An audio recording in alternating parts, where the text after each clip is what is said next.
told is Israel plans to release 30 terrorists for each civilian hostage and 50 terrorists for every military hostage. That's according to Reuters.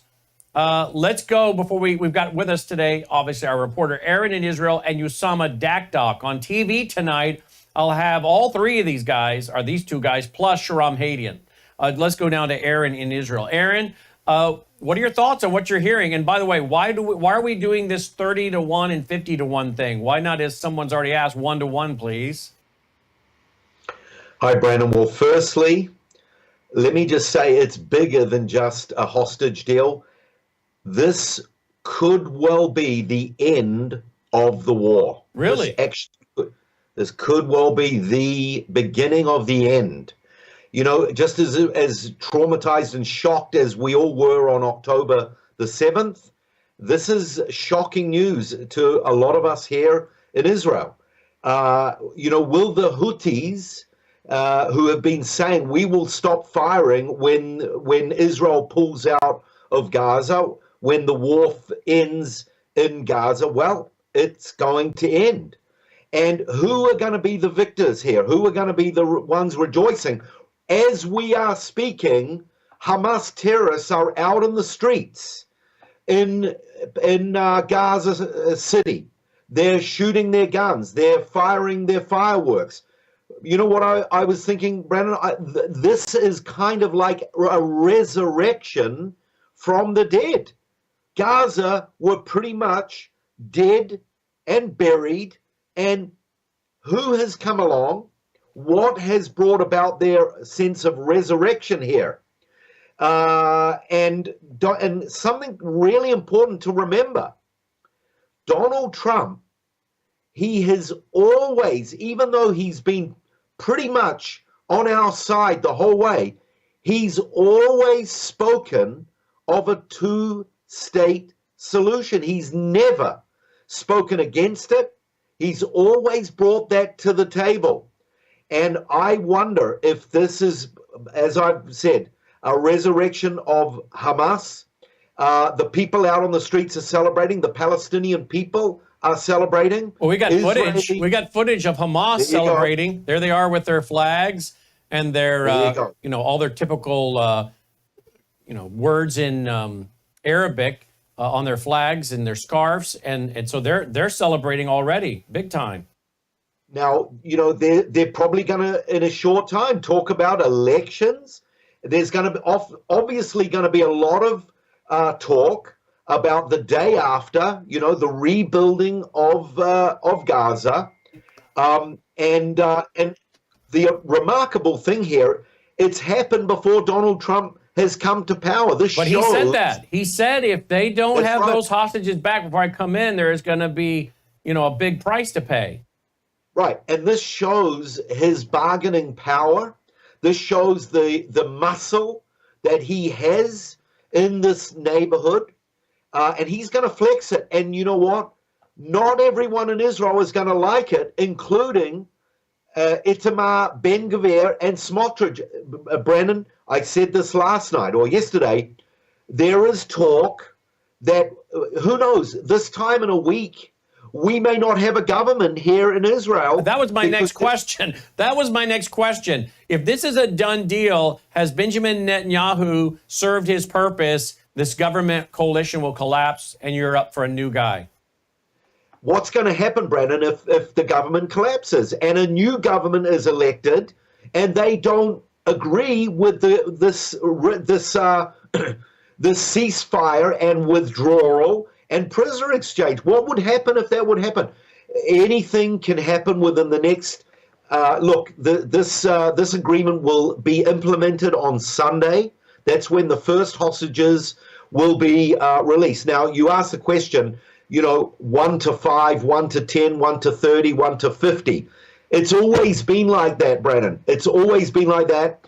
And this is why Hamas kidnapped so many of our people. They knew what they were doing.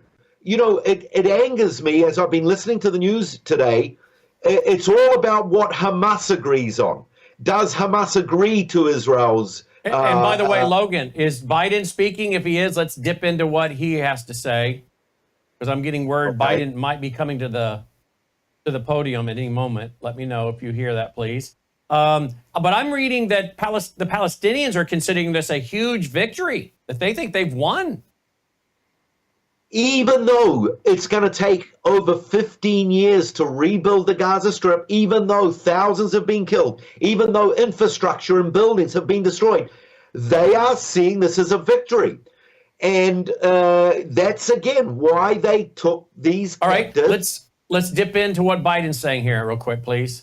Israel's strong and calibrated response, destroying Iran's air defenses, but avoiding an escalatory cycle of an all-out war.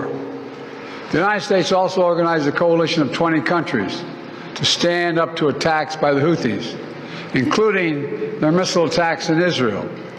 Then Hezbollah, another of Hamas's strongest backers, was significantly weakened on the battlefield, and its leadership was destroyed. With our support, Israel negotiated a ceasefire with them, and after that, Lebanon finally elected a new president who's not beholden to Hezbollah, and he can begin a new chapter for the Lebanese people. All told, these developments in the region, which the United States helped to shape, changed the equation. And so now, the terror network that once protected and sustained Hamas is far weaker. Iran is weaker. Iran is weaker than it's been in decades. Hezbollah is badly degraded. And after more than 15 months of war, Hamas's senior leaders are dead. Thousands of Hamas fighters are dead. And the military formations have been destroyed. With nowhere to turn, Hamas finally agreed to releasing hostages. You know, there was no other way for this war to end than with a hostage deal. And I'm deeply satisfied this day has finally come, for the sake of the people of Israel and the families waiting in agony, and for the sake of the innocent people in Gaza who suffered unimaginable devastation because of the war. The Palestinian people have gone through hell. Too many innocent people have died. Too many communities have been destroyed. In this deal, the people of Gaza can finally recover and rebuild. They can look to a future without Hamas in power. You know, the Bible says, blessed are the peacemakers. Many peacemakers helped make this deal happen, including an extraordinary team of American diplomats who have worked nonstop for months to get this done. Secretary Blinken led the effort.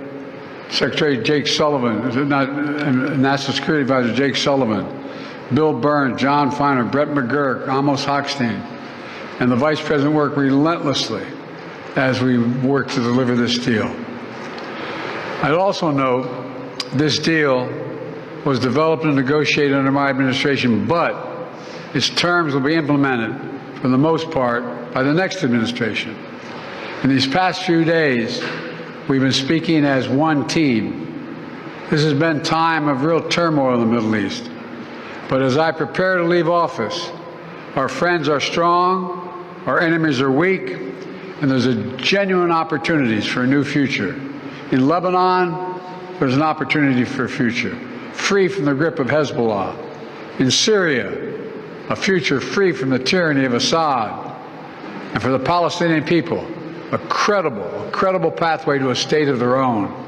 And for the region, a future of normalization, integration of Israel and all its Arab neighbors, including Saudi Arabia. At the G20 in Delhi in September 23, I rallied key countries behind a vision of an economic corridor from India across the Middle East to Europe. That vision can now become a reality. There are risks as well, including ISIS and Iran, even in a badly weakened state, but we're handing off to the next team a real opportunity for a better future for the Middle East. I hope they will take it. Let me close with this. My friend for years in the United States Senate, former Senator George Mitchell, who did so much to forge peace in Northern Ireland, once said about diplomacy, he said, it is a 700 days of failure and 1 day success. 700 days of failure and 1 day success. Well, we've had many difficult days since Hamas began its terrible war. We've encountered roadblocks and setbacks. We've not given up. And now, after more than 400 days of struggle, the day of success has arrived. God bless all the hostages and their families. May God protect the troops of all those who work for peace. All right. Let's go from that because I don't know what he's going to say after that. But what are your thoughts there if we go to Usama Dakdoc, Aaron? Well, you know, I'm an optimist by nature, but I didn't think that I would be a little feeling so frustrated that this war is coming to an end, Brandon, because Hamas, we as I mentioned, they are going to live another day. They're going to regroup. They're going to regather. Yep. And you know, and this is again why. And we still don't know. I'm sorry to interrupt, but we still don't know what's going to happen with all the terrorists and weapons that are in Judea and Samaria. Exactly. Look, the only thing that I can see with the incoming president is that there's going to be a real strong focus on Iran, the head of the axis. Mm-hmm. So, look, we're going to have to learn to live with it unless our government collapses. But we're just going to have to wait and see how this plays out. Mixed emotions. You know, right now the families are all sitting on the edges of their seats because the families don't know whether their children, whether their loved ones are alive or not, of course alive they or don't. dead. Yep, and here's what President Trump has just tweeted. We have a deal for the hostages in the Middle East. We have a deal for the hostages in the Middle East. They will be released shortly. Thank you. I know Biden, of course, wants to take credit for all this, but it was Donald Trump who said they better be gone out of that area. They better be released before I get there. I don't know how much credit really belongs to the Biden administration. What are your thoughts on that? He was basically 90% he was giving credit for the Biden administration. And then at the end, he gave a little 10% for Trump for helping along with the negotiations. I noticed that. Yeah. Hold right there. We come back. We'll add into the conversation Usama Dakdoc, born and raised in Egypt. Tonight, obviously, we'll have more coverage on Brandon House Live with Aaron, Usama Dakdoc, Shahram Hadian, probably Andy Woods or Dr. Rob Lindstedt as well. Don't go away. Hello, I'm Brandon House. Is the government tracking you? Do they have access to all your data? Well, if you go to worldviewtalk.com, you'll find out about a cell phone company that, does not store your data. They don't do that. This is what they're known for. They don't store your data. You have privacy. You're not being tracked. That's why a lot of folks are turning to worldviewtalk.com. You'll find their prices are very competitive. All the details are there at worldviewtalk.com. Again, worldviewtalk.com. Oh, while you're there, not only do they have cell phones that aren't tracking you, you can find out about how to get a satellite phone. Should the whole system go down and you want to communicate with a family member or a loved one, you might want to have a satellite phone. Or how about their solar generators? They have great solar generators. Check them all out right now. Worldviewtalk.com, worldviewtalk.com.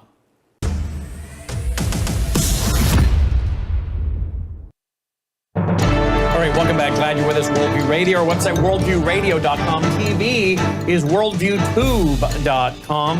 And we got some big news here in our own part of the little world here in regards to what we have available for Vault members as we speak. I don't know why we didn't do this sooner, folks. I really don't. But literally, as we speak, we have someone that is scanning in my book, Reclaiming a Nation at Risk from 1995, the one where I made a lot of predictions about vaccine tracking systems and using it against the political enemies and social credit scoring system and how that would work. And so many things we see today that I talked about in 1995 in that book that many of you have asked. It's out of print. Well, guess what? I don't know, again, why we didn't think of it sooner. But that book, as we speak, is being scanned in to a PDF. And here in the next few days, before the week is over, it will be available as an ebook in my vault. Then we're going to scan Reclaiming Cradle to College and Educational Abduction that I wrote in 1993. Then we're going to scan in my book, The New Age is Not So New, from 1990. Okay, so 3 books, and then we're going to do my book from 2005, One Nation Under Man. So all of those books are coming to you in the next couple of days. The first one should be pretty quick. So I don't know why we didn't do this before, folks, but turns out I had a scanner in my office the whole time sitting next to my desk that could do this. So we're adding that. I'm very excited about that because a lot of you have asked for those books. And now you'll be able to get them as ebooks. And you don't have to buy them, folks. You do not need to buy them. Okay? We're all about saving money. You don't have to buy them. If you're a member of our vault, you're just going to get them in there, in the vault, under our library. We're very excited about that. I did finish this morning chapter 10, reading chapter 10 of the book Marxianity. Chapter 10. I think I got 14, 15, 11, 12, 13, 14, 15. So 5 more chapters to go. I'm going to keep reading that, and that audiobook will be done. Then I'll start on the audiobook of An Educational Abduction, Reclaiming a Nation at Risk, One Nation Under Man. I'll start on all those. So all my books, very quickly here, will not only be available to you as an ebook, but all the audiobooks will be done. And here's the exciting thing. All of this is being dumped in as we speak. We're about 70% done of dumping every radio show, every TV show I've ever done that we have an audio of, and all of our guests. Usama Dakdoc, although I don't know what AI is going to do with his accent. We'll have to figure that one out. Jimmy D. Young, John Whitcomb, all dumped into this quarantined AI server. Quarantined as it's our own server, not tied to anything else, so nothing can get in there and taint it or distort it. And we will very soon, listen folks, be able to start asking that database questions, and it is going to start spitting out the answers from our 35 years this year, 35 years of work and research. Isn't that amazing? I mean, the technology can be used for good or ill, folks. And here's the beautiful thing. We're going to make a portion of it available to the public where they can ask so many questions a day for free, just the AI side. But should there be, when the rapture occurs, it'll be unlocked. It'll be unlocked. And everybody's just going to be able to ask it questions, go through my study on Revelation and figure out what's going on in the world. Because they're going to be looking for the answers. And I'll be answering it. I'll be answering their questions during the tribulation. So will Jimmy D. Young. So will John Whitcomb. So will Rob Linstead. So will Andy Woods. We'll be answering all their questions. It's we can use it for good or ill, folks, but it's exciting. So in the next day or so, we will have for you the first PDF of my book, Reclaiming a Nation at Risk, since 1995, released to you free of charge inside the vault. You don't even need to buy anything. We're going to just pop that in there for our vault members. worldviewtube.com/vault if you want more details. worldviewtube.com/vault. All right, joining me again is our reporter on the ground from Israel, Aaron Lavarco, brought to you by our foundation. In fact, we're going to make a love offering to him today. Worldviewfoundation.com if you'd like to support our work, worldviewfoundation.com. And let's add into the conversation here, Usama Dakdoc. Usama, what do you make of this deal? Do you think it will hold, my friend? I hate to be the carrier of the bad news. They will cry for peace and there will not be peace. The reality is Hamas are claiming that they have been victorious and now we got peace. Well, that itself alone, it tells me it's a comedy. We're talking about a joke. Biden is asking God blessing on the hostage. I do not know how God will bless the dead hostage, which Mr. Biden and his team causes to take place. I got a verse for you in the Quran to talk about the reality of what is taking place right now, Brother Brennan. In Quran chapter 47, which is the book of conquest, and in verse 35, Allah taught the Muslim a good lesson. They have learned it, they have practiced it for the last 1450 years. That is, Muslim must never make peace when they have on the upper hand, when they own the upper hand. Here's what Allah said. So do not be weak and do not call for peace when you have the upper hand. And Allah is with you and Allah will not leave from you your works. The work of Muslims is to perform jihad.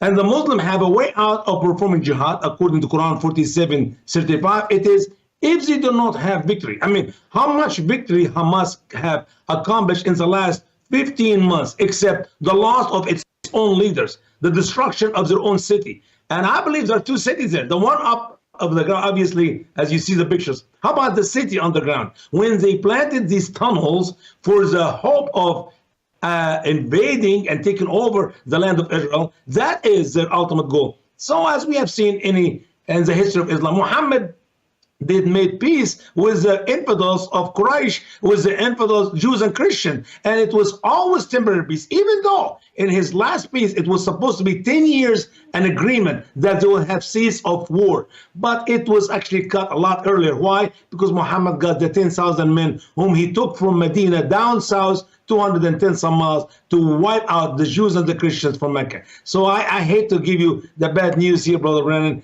I don't think there will be peace for a long time. There's just it's called temporary peace. Waiting time for the Hamas and other ally, perhaps Syria now is going to be a part of it with Julani. They will put some power together, add some weapon together, and soon they will break off the peace as Muhammad did, as Muslims have always done throughout the history of Islam. We can learn from yesterday what Muslims will be doing tomorrow. I guarantee it. What are your thoughts with that, Usama? You mean Aaron? I'm sorry. Yes, thank you, Aaron. Carry on. I've been called Sharon all my life, so don't. Go ahead. What are your thoughts? Well, first, it's great to meet Usama and to hear his thoughts on that. And, you know, if I could just respond by quoting a statement that Hamas have just given just a few minutes ago. This is what they said, and I quote, "This deal is the result of the heroic steadfastness of the Palestinian people and our 15-month resistance. This is an achievement for our people, for the resistance, for the nation, and for the free people of the entire world. This is but a stop on the path to achieving the goals of liberation and return for our people." See, the problem is, Brennan, they want our land. And I think the only way that we can really, truly defeat these enemies is what Smotrich and Ben-Gvir, they want to do. They want to resettle the Gaza Strip. They want to put settlers in there. They want to take it over. After all, from a biblical perspective, that's part of our land. That's part of the promised land. Promised to Abraham, to Moses, to David. They want to take it over. So this is a clash here, but I agree with Osama that they are looking at this as a victory. They don't count victory by the numbers lost, by the buildings that have been destroyed. They are looking at it that they are in a place of strength. The moment that they got the people kidnapped, the moment that they were up on the upper ground. Now, the other thing that really is disturbing are the people, the prisoners that we will be releasing. Many of them were guilty on October the 7th. And do you remember, Brandon, about a year ago, a friend of mine, Tal, who was stabbed 12 times, and her good friend Christine Tulkin was murdered. And I was talking to her just yesterday, and you know what she said to me? She said, the two murderers of my friend and other people, the same murderers, she said, I don't know, there's a good chance that they will be released as well. So, you know, it's painful. It's painful. Yes, of course. We don't want the war to go on forever, but to know that that the tentacles are still out there. That and as Osama was saying, it could be a month, it could be a year, it could be 5 years, but we know that they're going to come back. They will not give up this fight. So mixed emotions, bittersweet. Let's hope that some of these people come out alive and we rejoice with the families, but it's a bittersweet taste. We're going to be joined, Logan's going to hear this for the first time. We got 3 minutes and we can call Rob Lindstedt. He is running toward his studio. I want to bring in some of the biblical prophetic thoughts of Dr. Rob Lindstedt as well. We can also grab Dr. So by phone now? No, we can do we can wait for you to get to your studio for Skype. He's talking back to me. I'm talking back to him automatically through text there. So he's going to join us here in just 1 minute as well. How are the Israelis responding to this? Are they in the streets tonight, Aaron? Yeah, the thing is, Brennan, you've got both camps. You've got the left, the liberals, who are totally behind it. They want peace. They want the hostages back no matter what. But then you've got the other side who have lost their sons and daughters, who have their sons and daughters fighting now as we talk, and they're saying their blood was spilled in vain over. So in other words, they would be in my camp, which is right or wrong. My camp, as you know, I've said it, would be to just scrape Gaza. There would be no more Gaza. Gaza would be taken and become an extension of Israel, as with resorts and beautiful heaven on earth, if you will, to use that phrase. There would be no Gaza. That if I were prime minister and I could do that, but again, of course, you have a coalition government, and if you don't do what everybody wants, your government collapses. You're not prime minister any longer. But if you guys didn't have a prime minister and you could just have a president who can go do something with an elected term, that's what I would do. And that's a question I have. Do you think if Benjamin Netanyahu didn't have to rely on your parliamentary system, which I don't care for at all, if he could just be elected and get the job done and not have to worry about his government collapsing, do you think he would do that? Just wipe out Gaza, push them out, tell them here to the UN, here you are, here they are, round them up, put them on planes and drop them somewhere. I don't know where they would drop them, but get them out of Gaza and then start the construction, the international development of this new great coastal land. Do you think he would do that, or do you think he would be the politician instead? I think for satisfying people at home, he would do it. But for the sake of international relations, I don't know. I'm not too convinced he would do that, Brandon. Yeah, and I guess, again, I'm not on the ground. I'm not an Israeli. I'm not there. But at what point do you guys need much, right? You produce fruit and flowers for the world. You have natural gas. I think you've got oil. I mean, you're a self-sustaining nation in many regards. Now, I know you need to buy weapons from us, which I don't understand. You've had years to develop your own technology. I mean, we sell you planes. You rip our technology out, put in your own. So I don't understand what's going on there. I think you guys have left a lot of chinks in your own armor. Brandon, now that the war is coming to the end, this is going to be the time that we're going to have to evaluate. Okay, we'll be right back. Hello, I'm Brandon House. Melissa and I have been taking Bella Grace, this powerful elixir, since last fall, 2023. The results have been amazing. My hands would crack and bleed, deep cuts and cracks every winter for years. No matter what we did, we couldn't get them to stop cracking and bleeding. This year, I took Bella Grace, no cracking, no bleeding. My acid reflux, gone. Haven't had to take a Pepsid. My hair growth, the last 2 times I had my hair cut, the lady had to use thinning shears on my hair. That's amazing. We've also received incredible feedback from you, our listening audience, and the impact it's had for you. This is loaded with astaxanthin. That's a powerful antioxidant.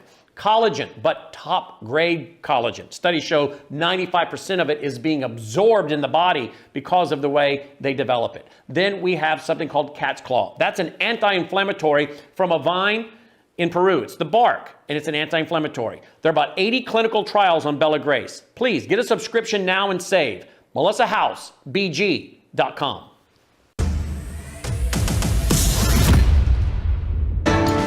All right, so celebrations are breaking out all over the Middle East.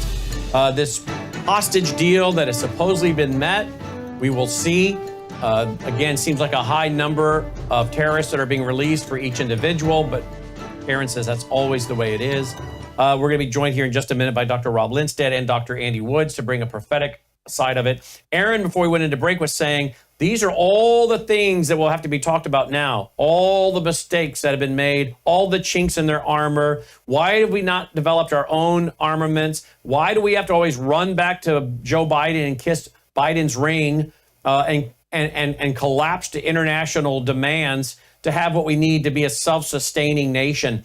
That's a real big question, particularly when Israel is known for technology that's used all over the world. Again, we sell them airplanes, and I'm told all the avionics that we send them are ripped out. They put in their own. Israel has got to get to a spot where they can just tell the world, go pound sand. I guess they want that trade. They want to buy stuff. But again, at the same time, I think the world wants flowers. I think the world wants to buy fruit and vegetables. I think the world wants some of what they have to offer. But, again, it's easy to sit here on my side of the world and talk like this. Final comment on that, at least, Aaron, before I go to Usama. Aaron? The prophet Ezekiel said to ancient Israel, you shall not be like the nations. The problem is a big sector of our population want to be like the nations. They want to mix with the nations. It's the religious, it's the right wing. They don't care about the nations. They don't play politics. They don't care about politics. And it may mean that we have to wait until we get to that place where it's the religious who are growing. We talked about a new religious party that's been formed in Israel here. And the religious are growing in number because they breed children kind of like rabbits. They have big families. So when it comes to voting, they could be the ones that are in power in the future, and they won't care. They will trust in the Almighty, and they will trust that He will provide all our needs. Until then, we've got one foot in the world, so to speak, and one foot here at home.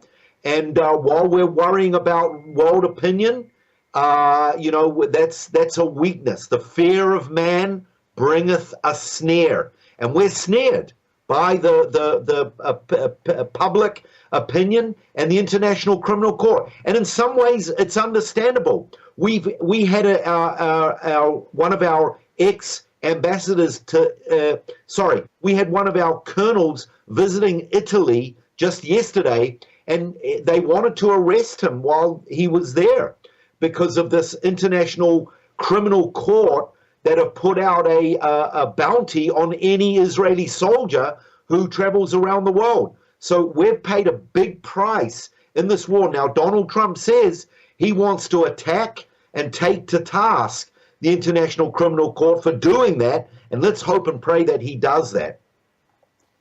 Tom Cotton doesn't like it. Why is lame duck Biden trying to cram down a bad deal in Israel on his way out the door? The only deal should be unconditional surrender by Hamas, which is already nearly destroyed, and return all hostages. Instead, we hear reports that Biden's demanding that Israel withdraw from key terrain in Gaza, release dozens of hardened terrorists for every one hostage, and get back only some hostages. Here's the deal to offer to Hamas and its patron, Iran. You have 5 days to release all the hostages, or we unleash hell. That's Senator Tom Cotton. Let's get a quick response. Quick response from Usama if we go to Dr. Rob and Dr. Andy for a prophetic biblical prophecy update as to what this could be setting the stage for. Usama? I believe the only way we can have true peace in that piece of land is to name everything with its real name. They are not Palestinians, they are Gazans. They're not actually pure Arab, and they're not Palestinians. We know this for a fact. And the Jewish people who are, I call the liberals, like the liberals all over the world, the oxymoron people, they need to figure this out. You're talking about exchanging hostage. I guarantee you, for every one, I don't know if they're going to be dead or living, coming out of Hamas, they will require 1,000 or maybe 10,000 of Hamas people whom Israel have empowered. That's not justice. So the real solution will be is that we acknowledge that there is no Palestine, there is no Palestinians, because as long as these people believe they are Palestinians, as long as they believe in Islam, they're Muslims, they believe in the Quran. If that's what they believe in, they will continue to go on war, because in their teaching, as Muhammad taught them, in their belief, that they are Allah's helpers, and Allah needed their help because the day of judgment will not come until the Muslim, Hamas or others, will kill the last Jew. As Muhammad stated, even the rock and the tree will shout, oh, cry. There is a Jew, hide behind me, come and behead him. That is what they believe. Once again, it is temporary peace until the Muslim in Gaza, we call them Hamas, they call themselves Palestinians, will have the upper hand once again, have enough weapon, have enough power to continue to do their savage work. This is not a peaceful way. If there is no true repentance, that is the people of Hamas would say, we give up, here's a white rag, You come take over Gaza. We're no longer being controlled of that land, and we'll have peace. True repentance means real peace. Otherwise, it's just a comedy, Brandon. Well, it's just a chance for Iran and Hamas and all their proxies to arm up, reestablish, et cetera, et cetera. Before we go to the two gentlemen, here's a clip. Here's a clip of Biden just asked who gets credit for this. Here we go. Thank you. Folks, credit for this, Mr. President, you or Trump? Is that a joke? Oh, thank you.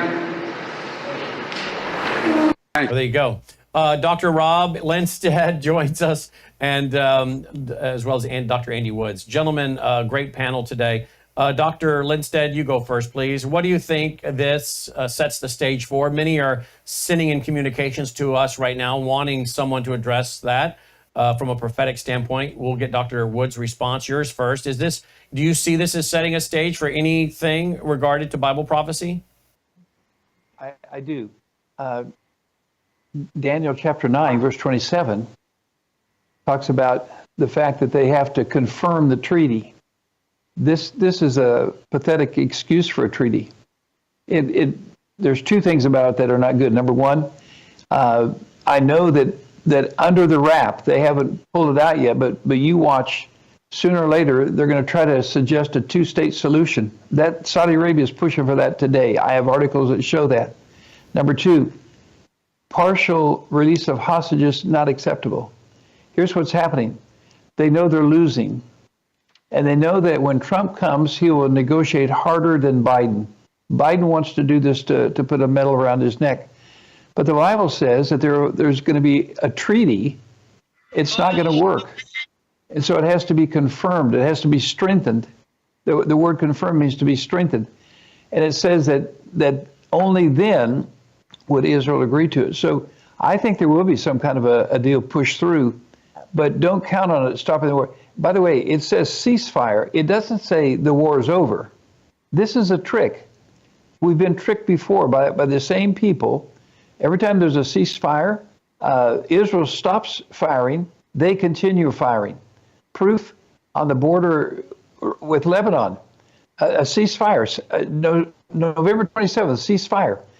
Hezbollah continues to fire. Finally, Israel took out missile launchers, even caught people burying a bomb, an explosive, a mine of some kind. This is not acceptable. All that's happening is Biden is pushing this through because he wants to be able to say, I stopped the war. I had a peace treaty. Then when it all blows up on Trump's watch in 5, 6, 7 days, they can then blame it on him. Oh, we had peace when we left the White House. Yep, that's exactly. What do you make of that, Aaron? What's going on?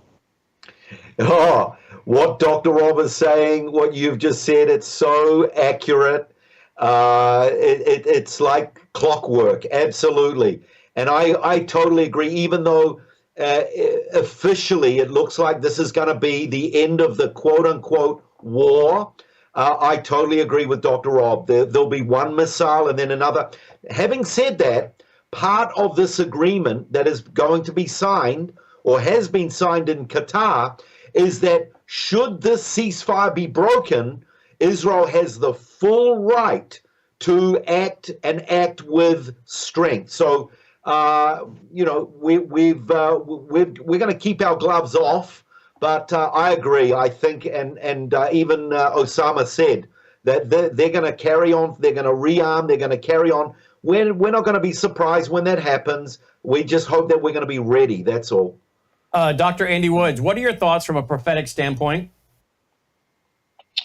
Well, I think the big picture, in the whole thing is Zechariah twice, once in chapter 12, verse 3, and a second time in chapter 14, verse 2, predicts the whole world will come against Israel. No audio, and that's guys. Exactly what we've seen. Do we not have audio, Dalton, on Andy Woods? Is that what you're saying? Yeah, nothing. Okay. We can hear him? All right. Well, we can hear him, but the audience can't hear him for some reason. That's interesting. The TV audience can hear him, but the radio audience can. Too many guests. All right. Should we get VCY to call him? All right, let's do that. Sorry, guys, we didn't realize that. We'll text the number over to Dalton, and Dalton can grab him. So, Dr. Linstead, back to you. what else are you seeing? What is Saudi Arabia? When I walked up here to the studio, I saw somebody with a turban on, and I guess it's a guy out of Saudi Arabia. I could be wrong, but somebody was at a podium speaking. Was that Saudi Arabia? Was that Qatar? Or was that a Qatar? What were they saying? Does anyone know? Well, they were actually the first ones that declared that it is official, that there is a ceasefire, that there will be exchange of prisoners, and that the hostages will come home, because that's where these negotiations are taking place, Brennan, in Qatar. So the hostages are going to come there? No, they will be delivered to through the first aid in Egypt. I believe it's going to be through Egypt. Usama, what are you hearing? Well, I did not hear anything, but here is a fact, which is the problem we have with here. You're going to exchange civilian Jewish people or even others who are going to go back home to live in peace with new jihadis set free to have a better chance to win in the near future. This is not how it should be. This is, once again, there is no true cease of fight. It is always limited with time. From the days of Muhammad until today, it's always 10 years. If it is end of war, there's no limit for the next 5 years or the next 10 years. And I guarantee you, this is not going to be a true peace as we So maintain. why did Netanyahu agree to this? Does anyone want to answer that? You go. It's very simple. He have no option but to say yes, because that is what the whole world is trying to do for him and for his people. And the whole world do not know what is the real heart and mind and soul of these Hamas or the Muslims of the Middle East since day one, since 47 until today. They are hoping to get rid of Israel, period. That is their goal. That is their mission. And if the whole world will force him to accept it, he must accept it, or then he'll be the bad guy. So because of the ignorance of the world as to the real nature and character of the Islamist, he's forced into accepting a bad deal. Does that sound right to you, Aaron? Yeah, it does. Exactly. Now, here's the thing, something that Biden just gave in his speech. He talked about the many, many, many, many days of political struggle and the one day of victory. He has pushed for a political solution.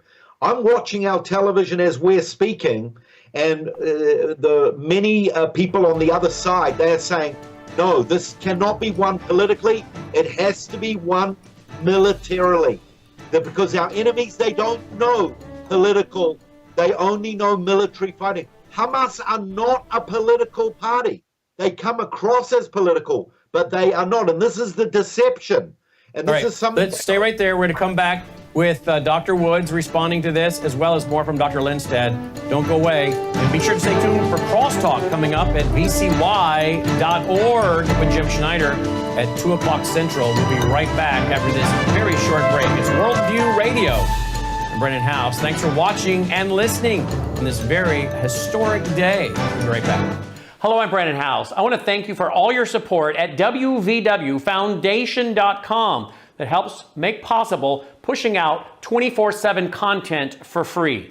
Without your support, we'd have to put it all behind a paywall. But thanks to you and your support through our foundation, we're able to push it out for free as a broadcast service and broadcast ministry of WVW Foundation. Please consider going there and setting up an automatic monthly contribution, or go there and make an occasional contribution. If you prefer to support us through the mail, you'll find our mailing address there at wvwfoundation.com. You can also call and make your contribution over the phone by calling 901-825-0652. That's 901-825-0652. Again, all these details are available at wvwfoundation.com. Thank you for your support as we try to help people around the world understand the times through the lens of a Christian worldview.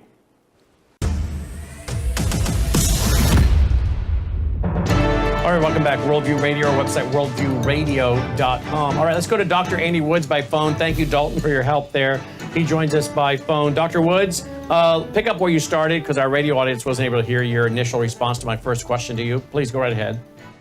Yeah, well, you were asking me, where does all of this fit into prophecy? And, the two verses that come to my mind are Zechariah 12, verse 3, and Zechariah 14, verse 2, where it says the whole world. I mean, all means all. Every nation will turn against Israel in the last days. And just putting this whole thing into the big picture, I mean, that's exactly what we've seen happen post October the 7th of 2023, right down to our universities aflame with anti-Israelism here in the United States. And even beyond that, we've seen what the ICC has done, issuing an arrest for Bibi Netanyahu. And then right down to what's happened just in the last split second, this so-called hostage deal, which is really not much of a deal because it only allows for the release of some hostages, not all of them. And so every thing that's happened post-October the 7th, to my mind, has gone against Israel. It's gone against the Israelis, and that's what I think the prophetic significance of the whole thing is. I mean, ever since October the 7th, the world against Israel prophecies are on steroids. And keep in mind that the Muslims, as your panel well knows, embrace something called taqiyya, where they are allowed to lie, to advance their own purposes for the cause of Allah. And so whatever agreements that they have made, I don't think they're worth the paper that they're written on. And the world is turning against Israel exactly like God said it would in the end times. Dr. Lindstedt, what have you been reading and seeing? Because I know you're doing some research while we're on the air. Yes. My concern is this. The ceasefire really is going to allow them to reload. Every time there's been a ceasefire, we've seen them reload. So I'm concerned about that. Number two, they talk about releasing 33 hostages. A number of them, they may be releasing dead hostages. I'm not saying don't get those bodies back, but it's more important to get the live people back. But I really think their side's losing. They know they're losing. And I think right now is the time for them to say, you know what? We want all the hostages back. We want them now. Otherwise, we don't go to phase 2 and all this stuff. That's ridiculous. They're losing. Netanyahu may actually find his job done if this goes through, because he has several people in his cabinet that if they accept a poor negotiation, and this would be poor, they promise to pull their support. And so that could be the end of Netanyahu's regime. So there's a lot at stake.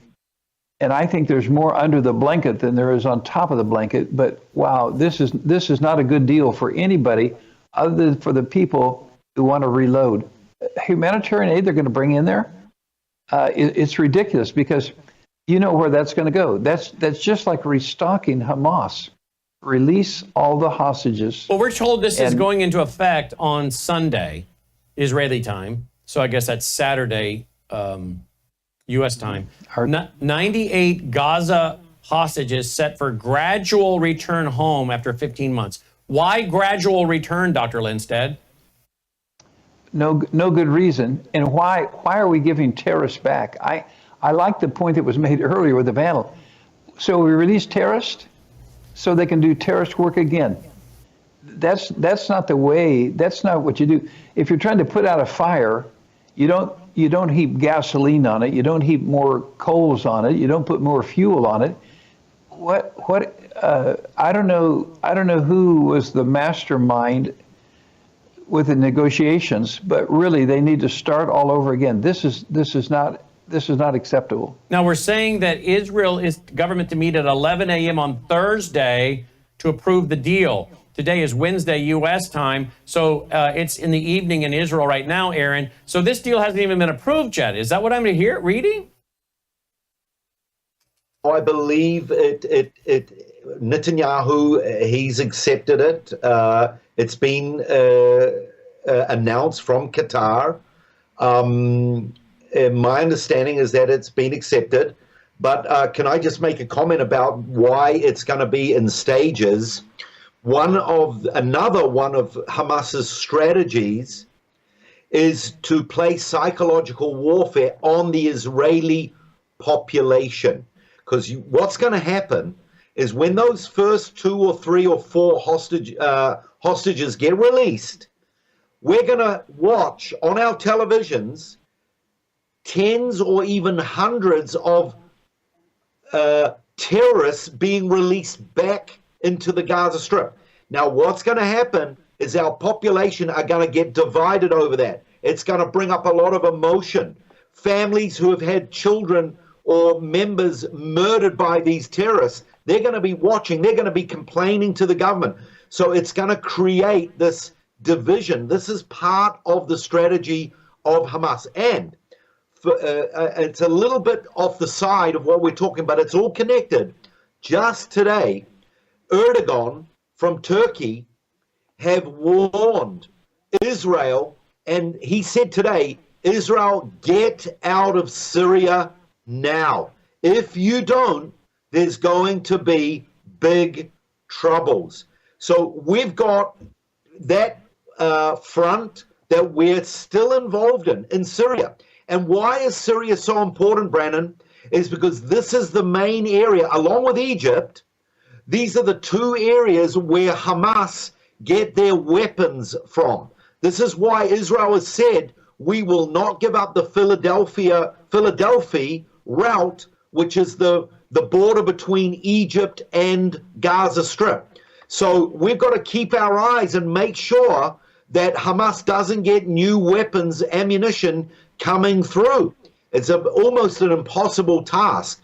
But like I said before, we've got to do a lot of soul search. We've got to do a revamp. We've got to learn from our mistakes.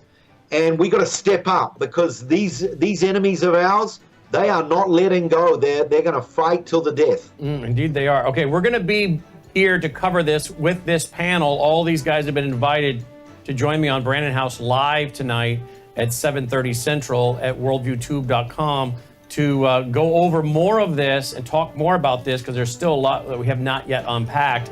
I do want to urge you to stay tuned, though, on the VCY America Radio Network for Jim Schneider on Crosstalk on over 100 outlets nationwide, vcy.org. V is in Victor, vcy.org. We'll put this interview right here up at worldviewtube.com very quickly for you to share with others. Thanks for listening. Take care. And we're back on WorldviewTube and WROS out of Jacksonville, Florida. Dr. Woods, one of my friends asked me today, oh, he was on VCY, so we don't have Dr. Woods, all right? You can call him? Okay, yeah, because I had a quick question for him. Dr. Lindstedt, one of my friends asked me today, Brandon, what would it take for you to not believe in the pre-tribulation rapture of the church? I said, well, first of all, I do think I see it several places in the scripture pretty clearly. But if we see a peace treaty that's confirmed and then the Israelis are told, put up your temple, then we've got the Antichrist on the world scene, then I have to reevaluate. I don't see that happening, but what would be your response when one of your friends asked, hey, what would you do to go from pre-trib to mid-trib? What would have to happen? And that was my response. I would have to see a peace treaty confirmed, meaning it was maybe there, put into practice, because Jimmy Carter got a peace deal. Did that work? Bill Clinton got a peace deal. Did that work? So we got to get a deal that works, that actually gets into place, and then telling the Jews, put up your temple, they do that. Then we got the Antichrist, I think, on the world scene, confirming that treaty and asking them to put up that temple. Then I could change my pre-tribulation, my rapture date. Other than that, I'm not changing because I see it in the scriptures. What do you say, Dr. Lindstedt? Well, Matthew 24 says there's many antichrists. There's many people trying to do this, and I can probably name a half a dozen people that they're not trying to be the Antichrist, but they're perfectly set up. All the time people ask me, do you think Trump's the Antichrist? No, I don't think he is, because the Bible says the Antichrist is going to be a little toe. You see, there are some people that are negotiating for good. But there's others that I think are negotiating, and I call them shadow negotiators. They know good and well what they're doing. Judas wasn't deceived. Yeah, he made a mistake. But he was a type of the Antichrist. He was willing to sell for power and for money. So we have people that are in Israel right now. We've talked about some of them, so I'm not trying to name a name. But my point is simply this: in order for me to believe that, what I would have to see is that the scroll that God the Father gives to His Son Jesus Christ, and He opens the first seal, and when He does, the Antichrist comes out, and then there's judgments that come, and these judgments are incredible. It's war. Which it's includes a famine. false peace. The first one being a false peace, right, Dr. Lindstedt? Yes, that's exactly right. So, and so the church has promised, Thessalonians chapter 2, that they will not go through wrath. Chapter 6, it says that when the seal is broken, it brings forth the wrath of the Lamb. And so really, these things that are taking place, they fit exactly with the pre-trib return of Christ analysis of the Bible. Dr. Wood, your response to that? Well, I agree. I mean, I'm sorry, I've got a echo. We got you. Go ahead. All right, let me try this again. I agree with what he said. Basically, what's happening right now is stage setting. I mean, we're not in the tribulation period. The stage is being set for the tribulation period, but that's not to be confused, with the tribulation period. I think sometimes the stage setting is so intense. I mean, that's what we're seeing today. Very intense stage setting that people, kind of conclude, well, we must be in the tribulation period. But the tribulation period can't start until the restrainer is removed. That would be I would understand that as the rapture of the church. And then the man of sin comes forward and makes the peace treaty with Israel. The rider on the white horse, I think, is a parallel passage with that. And then you're going to have Jesus in heaven as these things are transpiring, opening a seven-sealed scroll, as Dr. Lindstedt said. And one of those things that happens is there's a destruction of 25% of the world's population. And we haven't seen anything like that yet. And by the time you get to, trumpet judgment number 6, then what happens is of the 3/4 of the population that's remaining, a third of them are wiped out, taking the grand total down to 50%. And then the sea has to turn to, partially red blood, etc. So people need to just keep those things in mind when you hear these voices saying this is the tribulation period. I mean, as the saying goes, you ain't seen nothing yet. Yeah, that's for sure. All right, gentlemen, we look forward to having all of you back tonight on Brandon House Live as this story unfolds and more comes out. Again, Aaron, I want to celebrate with you guys, but, I don't see really a whole lot of reason to. I think, again, I hope you get back your hostages, but you may get back 35 hostages, but you may end up with 2,000 or 3,000 more dead Israelis due to the hundreds of terrorists they're going to release. That's not a good deal. That even with the new math of the liberals, that works out to be a bad deal for you guys. Yeah, I got to chuckle at our Dr. Lindstedt on that one. Okay. All right, gentlemen, we look forward to our panel tonight. Dr. Lindstedt is BibleTipNow.org. Usama is TheStraightWay.org. Andy Woods is AndyWoodsMinistries.org. And Aaron is LightToTheNationsMinistries.com. All right, again, Aaron's brought to you by our foundation, WorldviewFoundation.com. You help make these kind of programs possible, so thank you for your support. Take care.